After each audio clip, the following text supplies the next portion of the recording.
4 वर्ष किताब, प्रोजेक्ट, परीक्षा र अनगन्ती निन्द्राविहीन रातहरू पार गरेर अन्ततः इन्जिनियर त बनियो।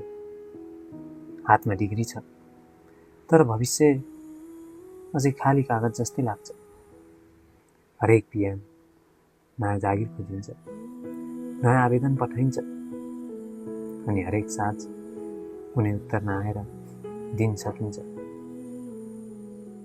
साथीहरू कोही जागिरमा छन्, कोही विदेश पुगे, कोही आफ्नो जीवनमा अगाडि बढिरहेका छन्। म भने हरेक कङ्ग्रेचुलेसनमा मुस्कुराउँछु, तर मनभित्र एउटा प्रश्न बारम्बार गुन्जिरहन्छ, मेरो पालो कहिले आउला?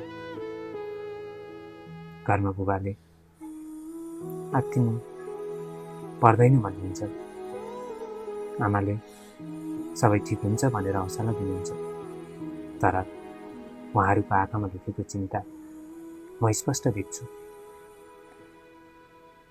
समाजले सोध्छ अहिले के गर्दैछौ, तर कसैले सोध्दैन तिमी कस्तो महसुस गर्दैछौ। बेरोजगार हुनु मेरो परिचय होइन, यो त मेरो यात्राको एउटा कठिन अध्याय मात्र हो।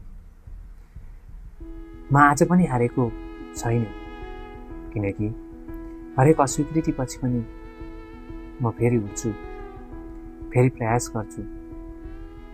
मलाई विश्वास छ एक दिन यही सङ्घर्ष नै मेरो सबैभन्दा ठुलो परिचय बन्नेछ।